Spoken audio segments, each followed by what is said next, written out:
My dear brothers and sisters, oh, I'm in my father's house. Oh, I'm in my father's house. Yeah. I had 3 weeks in Colombia and it was a little bit more challenging than I thought it was going to be. The language barrier was just like, it was rough. I was already coming back because I have an event to host. And I was just like, you know what? I think my time in Colombia is done. And so here I am back in Houston and yeah. I'm joking, no, I'm joking. Don't take me serious. I'm joking. It's a joke. What is up, guys? Welcome back to my channel. So I am back at home for about a week because I do have an event to host. And hopefully I'm trying to get my dog to Colombia with me. Yeah, but I'm not coming back. I mean, I'm gonna come back eventually, but I have some traveling to do. By the time you're watching this video, I'm already back in Colombia. So, oh yeah, no, I wasn't about to, I worked too hard and I sacrificed too much. Oh, we gonna make it work in Colombia, okay? I'ma stick beside him.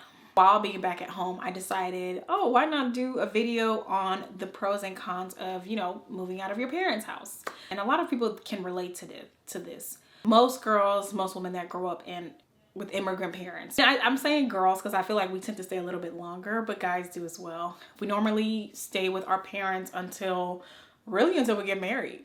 It's not taboo in first generation households to live with your parents until you get married. It's just not. Besides university, which yes, I did live on my own. I had my own apartment, and even having that taste of freedom and having to come back home, man, it was, you know, it was really interesting because you are just so used to moving on your own, having friends over. I was like, I have to, you know, I'm under my parents' house. Besides that, I really have not had that full-on adult experience of just living on my own independently. My parents have always helped me out so that I can save, which is a blessing, but I'm going to go into depth a little bit more on this topic, just talking about the things that led to this decision and the pros and cons that I've been thinking about for a while. So I'm going to talk about the pros first. Now, keep in mind that this is for households that are fairly healthy. This video really does not pertain to people who may have grown up in a toxic household. If your household is toxic and you know that it is just putting a damper on your mental health, I don't recommend staying there. Anyway, just wanted to give that disclaimer. So of course, a pro to living at home is that you get to save money. Let me tell you, to know that you don't have to worry about a large bill such as mortgage. Now, I know that in some households, you know, the parents do require that the children contribute with maybe like part of the rent or, you know, the light bill. That's not my experience. But of course, as someone who is, you know, who tries to live like a responsible and considerate adult, I do pitch in, but my parents don't require me to pay anything. And so that's a blessing. But you know, just being a considerate individual, like I'm not a cockroach, you know. You do what you can, you help your parents. It really is a blessing to be able to save up, you know, pay off your student loans, pay off this debt and that debt. Because I would always sit back and think like, wow, if I couldn't even imagine just being on my own fully at 18 to have to work to pay that expensive Texas Tech bill, and then you want me to be working to, I will be a slave. No, I will become a dancer. I will become the one that they go up and down. That's what I'll do, because how else am I supposed to make that kind of money?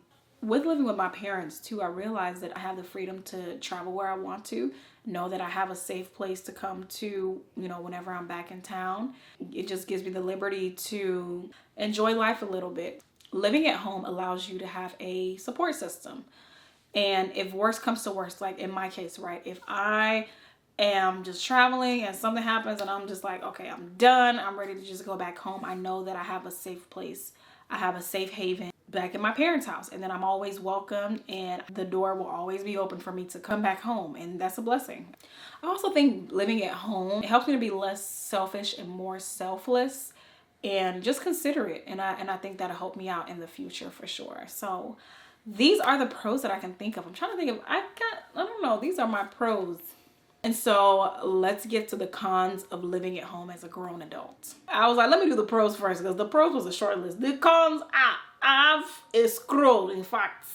The first con on my list is that yes, you do save money, but I feel like you also spend money as well.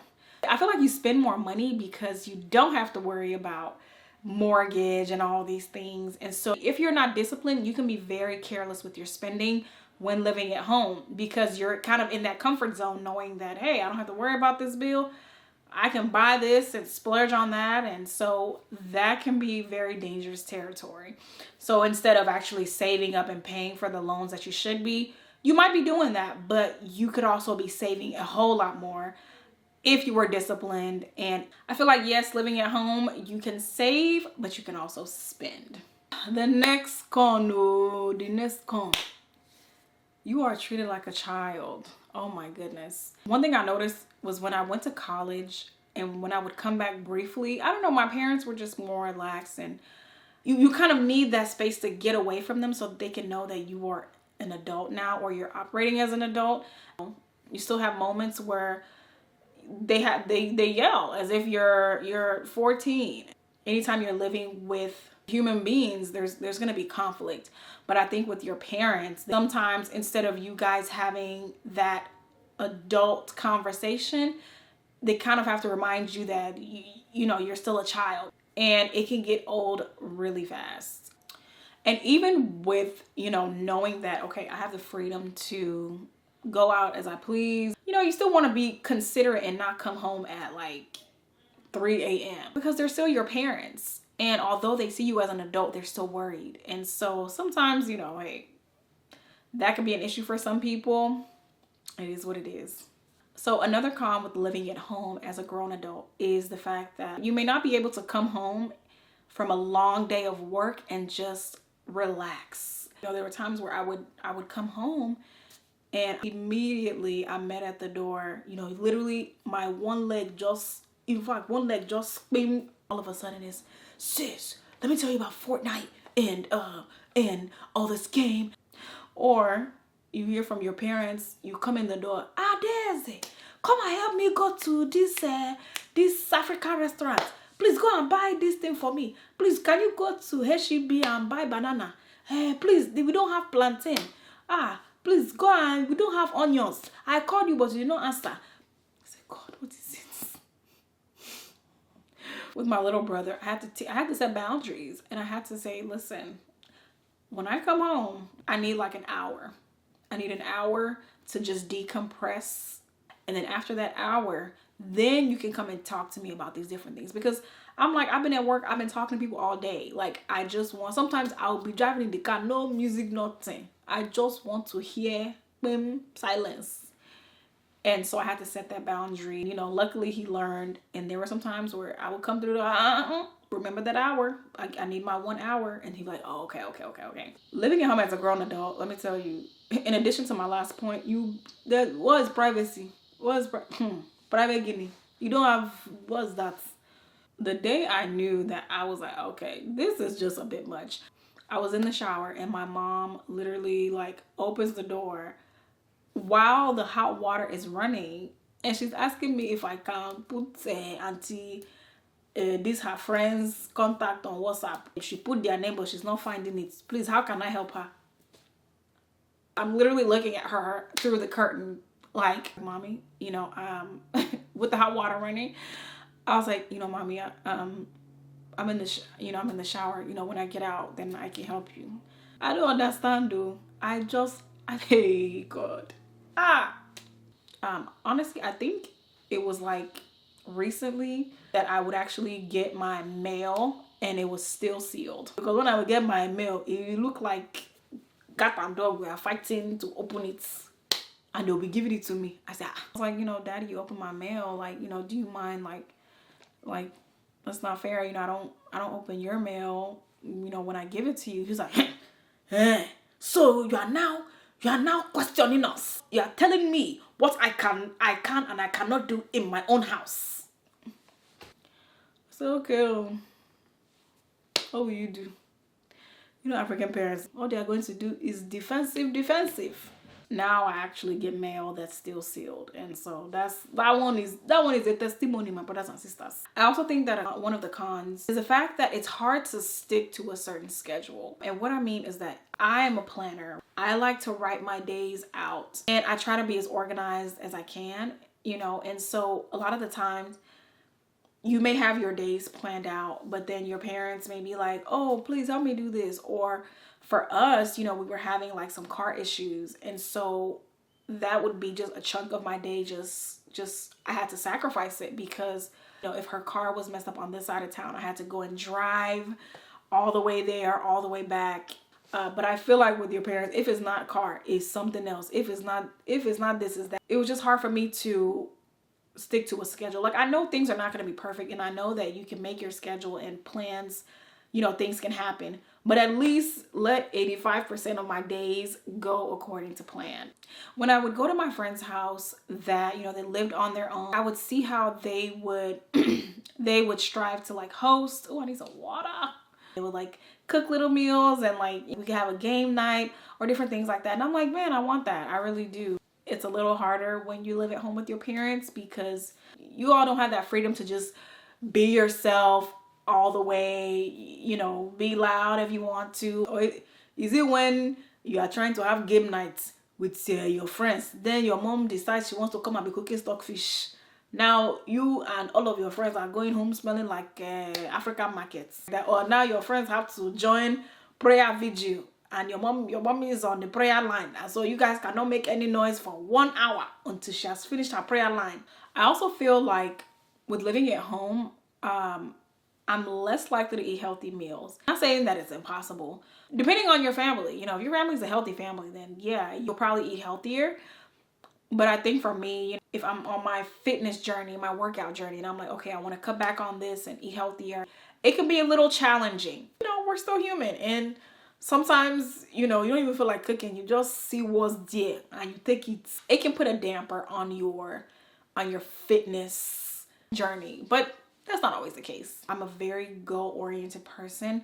And so I've noticed that when I'm on my own, that drive kicks in. It can kick into full gear because now I'm not in my comfort zone. I don't have the luxury of relying on my parents. Like, I have to get it. You have to get it how you live. Honestly, I think if you are a single individual, I've heard a few married individuals recommend living on your own before marriage. I honestly think that's a good idea because you get to see how you live. You get to see how you take care of your own space. Are you an organized person? Are you a messy person? You get to kind of work on these things.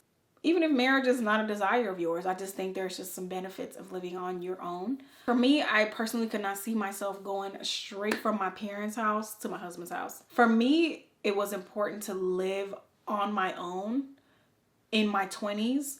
No roommate, because I had roommates in college. And just, even if it's for like a year, I don't know. It was just important for me. If you are someone that has moved out of your parents' house, you know that it comes with like this guilt. You're leaving them and they have to figure things out on their own. But honestly, they will be okay. They will figure it out.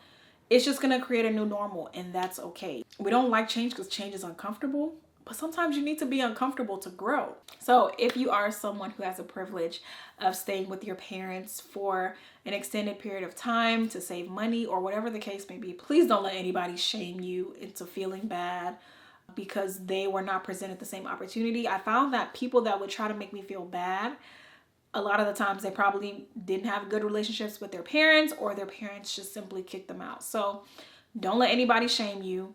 I'm just here to share my personal experience. It may encourage you to stay with your parents. It may encourage you to move out. That's really up to you. I would just say that before you do, know your reason why. You know, weigh your pros and cons and see if it's the right move for you. Anyway, you guys, that is all for this video. I hope it encouraged you, and I hope it shed light on, you know, maybe something you've been considering. I don't know. But what you can do for me is you guys can drop down in the comment section, leave some comments. You know, maybe you thought of a pro or a con that I really didn't speak on. And so I would love to learn, and I would love to hear from you. So yes, drop down in the comment section below. Let's talk about it. And I will see you guys in the next video.